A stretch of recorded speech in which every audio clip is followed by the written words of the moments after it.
Hey friends, welcome back to Rita Talks. I'm Rita, and on this YouTube channel, I just share some of the thoughts, ideas that I've been thinking about. And in today's video, I just want to talk about an idea that I've been not struggling with, but that I've been thinking about a lot lately, and which is related to the power of stories. And more specifically, how usually the stories that have the possibility to help the most people are the ones that are the hardest to tell. Um, and this is something that actually I like basically had some first-hand experience with today because so first of all, the first thing is that you know it's really hard to talk about these things, at least for me. I mean, I talked about them, like, I talked about this topic a bit, I don't know, a few weeks back. And basically, I got this feedback that I'm too emotional or too sensitive. And basically, as part of this women in engineering group that I'm a part of, there's going to be this panel discussion that one of my uh, co-group members, I don't know how to say it, but basically she's also in this women in engineering group, and actually she's one of my mentors.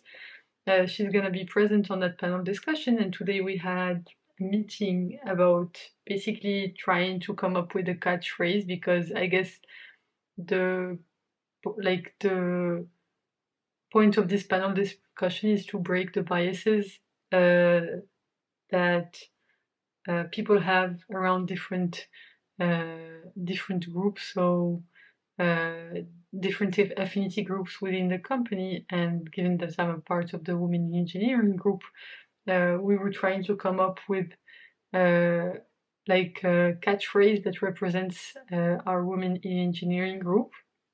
And basically, the format for these catchphrases is "I am blank, but I'm not." So basically, trying to like uh, outline some stereotype and like basically break it. And there were a few proposals, and I made a proposal of my own. And at the beginning, I was about to write it down on the thread in the Slack channel before the meeting, and I wrote a whole paragraph about it, and then decided not to send it because I thought that was a bit, um, I didn't feel legitimate to write about that and talk about it, or maybe it was not uh, like I didn't deem that setting to be the right setting to talk about uh, this issue.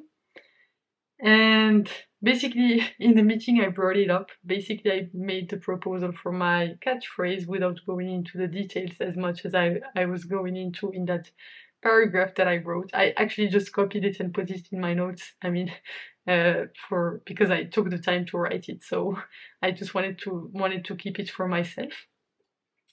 And basically, the phrase that I proposed was. Um, I'm sensitive, but I'm not any less competent. And this is something that I've personally struggled with. I've talked about this in the channel on the channel before. That people, uh, especially in this male-dominated field, especially when a lot of your colleagues are males, they don't understand that the fact that you're sensitive is part of your strength as a woman. And basically, they just don't know how to deal with the feelings that women tend to display, because we tend, I mean, I'm not trying to generalize here, I'm just, making 10 statements. So this is not like a general statement that women are like this or men are like this. This is just my observation, or at least my experience, and from the women that are around me, like we tend to be more sensitive, and like we tend to feel more than men, or at least the men around us. And this is a criticism, like this is a topic that's pretty dear to my heart, because I've received this as a criticism that I'm too emotional, and basically that undermines my like my competence in the eyes of others. And basically, I've been thinking about it. I've actually been thinking also about this topic when I was watching The Voice France. So basically, I was watching The Voice France, and it seemed like a lot of the girls there, like they were excellent in terms of their singing. Like they were absolutely rocking it, and you could see that before their performance, like in the cross battles part, they would all freak out and like go into a breakdown and basically question their abilities.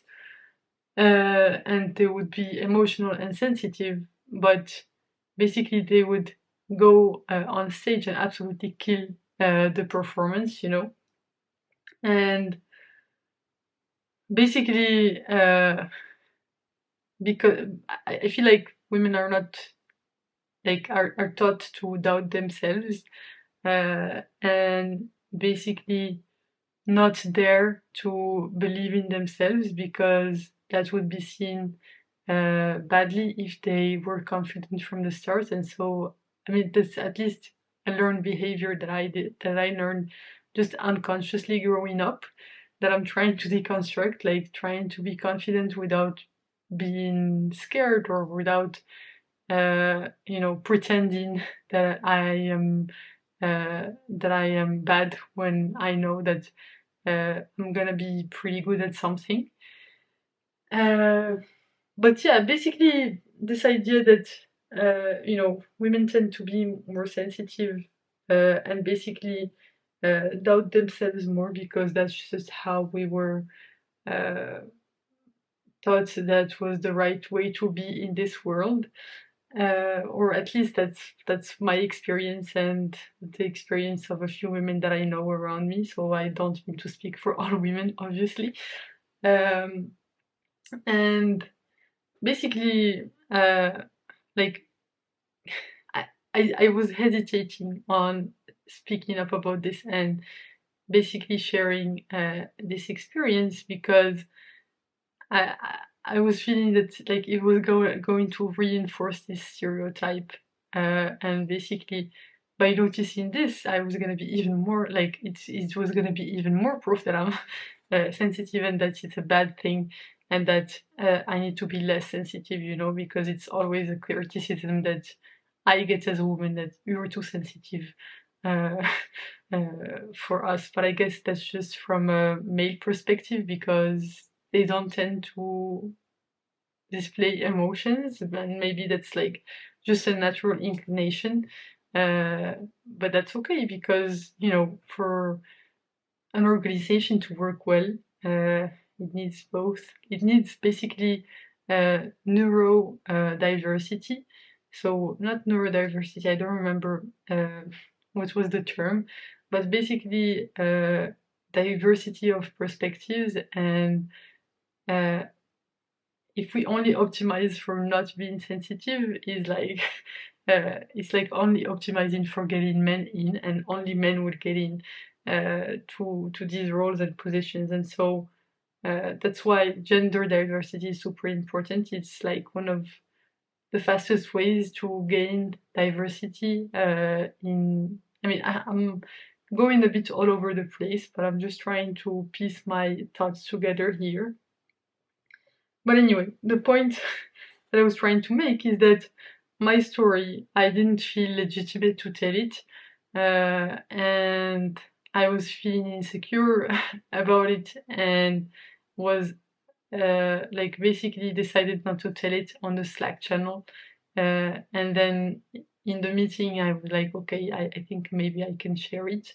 And it turned out that was something like a point that I was not the only one who had felt it, and it resonated with a lot of the women that were there in that meeting. And later, like there was a poll. Like basically, we couldn't decide between the catchphrases that we wanted to have for the event, and basically, like there were three top catchphrases uh, that that are related to some of the biases that women face when they're in tech or basically at the workplace. And one of them was this catchphrase that I proposed, and actually it turned out that it was the one that got the most votes from the community channel. And that this just goes to show that, you know, the stories that are the most important to tell are the ones that are the hardest to tell from the teller perspective. So I guess from my perspective, like this was extremely hard for me to talk about, and I didn't want to talk about it. And it turned out that it was where there was the most resonance. Uh, and I guess this is just like this goes to show that like the importance of, you know, telling stories that are hard, even though, like, for example, just sharing this story, it didn't bring me, I mean, it brought me things in terms of validation. Like, I didn't feel alone in this experience that I was feeling. So basically, it prevents us from feeling isolated in whichever issues that we're dealing with. And basically, it allows other women to realize that they're not the only one also. So basically, it's extremely hard. Like it takes a big risk, like to like it takes courage to be able to tell these stories. And basically, over the long run, or I don't know, maybe hopefully over the long run, like telling these stories is extremely important because basically it helps uh, like there are stories that need to be told, not for my sake, for example, not for me to get closure or to get revenge or anything like that, but just for them to exist and for them to be stories that other people can hear and use as their experience, and basically use to recognize patterns in their own lives where they can come out stronger on the other side of overcoming these hardships. And basically basically makes courage contagious, and it makes these stories really important. And actually, like today, honestly, it just gave me a lot of hope, especially with regards to this podcast that I hope that I want to start, which will be dedicated to telling women's stories, more specifically women in underrepresented fields, maybe starting out with women in STEM because that's the area that I'm in, and expanding into further domains, maybe finance, music, law, and uh, different kinds of domains where women are not very well represented nor very welcome. So yeah, like it just keeps on reinforcing that this is a really important um, this is a really important area to work on, and I feel a huge alignment uh, with uh, with these problems and trying to solve them from the inside. And basically, it gives me some strength to keep going because it's more than just me. It's way beyond just my person and myself and my career. It's about impacting so many women around me, like just at least the women around me, they are the people. If I phrase it in Dan Sullivan's terms, who do you want to be a hero to? I think the people that I want to be a hero to. So like basically the in a way the avatar, but I don't think of it like that. But who I want to be a hero to is women in STEM and other underrepresented fields where there's still gender diversity that's lacking there because of the status quo that's predominantly male and tends to be white and not very diverse. And so, yeah, it really, really helps. It's like a lesson that I've learned, and also as it happens, I was also listening to. I've been listening to a lot of Dan Sullivan.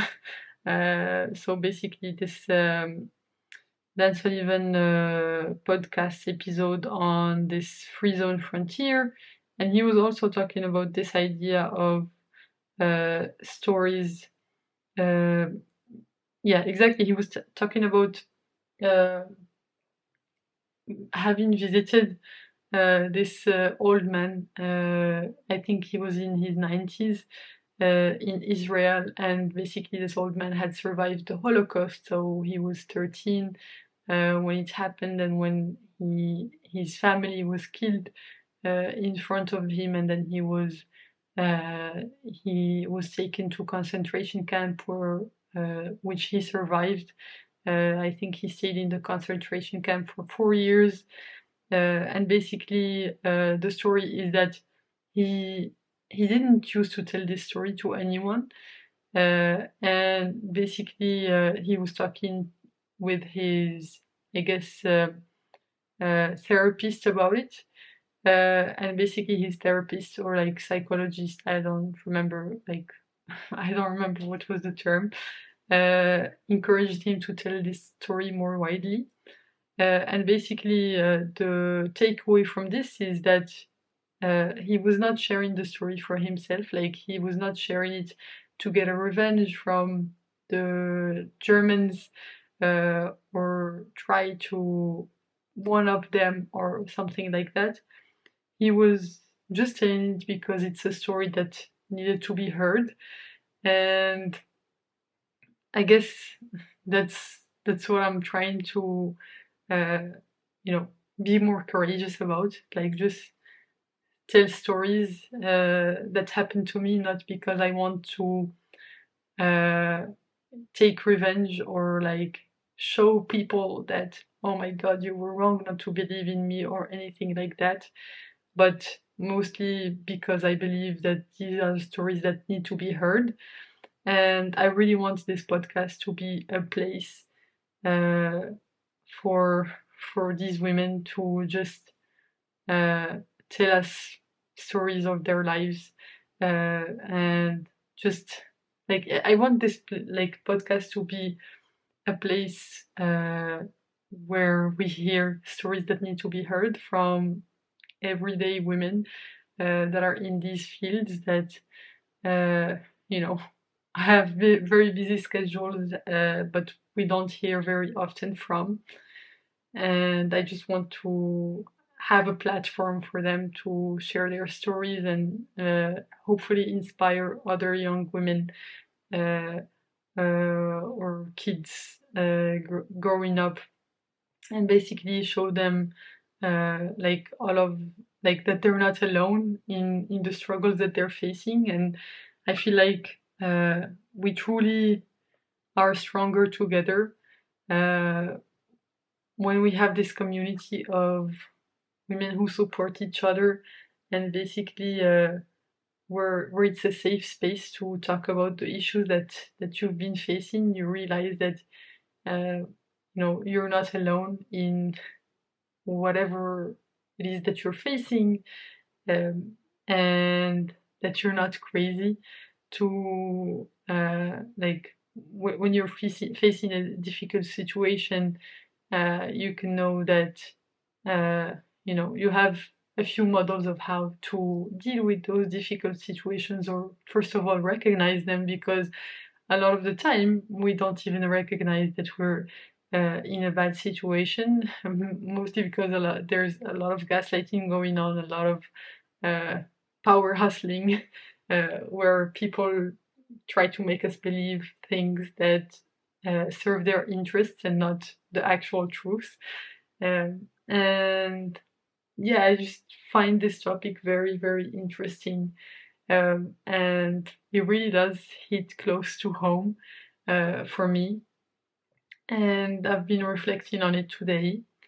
So, so yeah, like it just all came together, I guess, from listening to this podcast episode, which is, by the way, it's called "What Entrepreneurs Can Do Right Now," Part One, on the Free Zone Frontier podcast by Dan Sullivan and Steve Crane. So let me show you. It's this podcast episode, in case you want to go give it a listen. So yeah, that was very, very interesting topic that kind of coincided with this meeting or experience that I've had just today. So I'm really glad that I ended up, sharing this vulnerable part of myself with uh, this group of women. I just felt more connected to them, and as soon as I said it, like I saw the nods in the meeting, like we had the cameras on, and like they were just like, it was nods of experience that they have also felt that, and it felt reassuring that I was not the only one, because these are not things that people tend to talk about, because they're topics that involve shame or not feeling good enough, or basically trying to change ourselves to fit into some societal molds, and just being to tell the stories as they are, and see the nod of approval that I'm not crazy and I'm not the only one that has felt this, is just has been a tremendous relief, because I've been feeling a bit alone in that. Uh, I didn't feel good enough, to be honest, when I got that feedback, and I did not know what to do about it. But yeah, it's reassuring to see that I'm not the only one who has faced uh, this kind of hurdles uh, in my life, or is currently facing these kinds of things. So yeah, I think I'm gonna wrap up here. Thanks a lot for tuning in today. You can click here to watch my previous video on this channel, so the one right before this one, and you can click here to watch my latest video on the channel overall. I hope you are having a fantastic day, night, whichever time of day it is where you are right now. Thanks again for tuning in. Bye for now, and I will hopefully see you in the next one. Bye bye!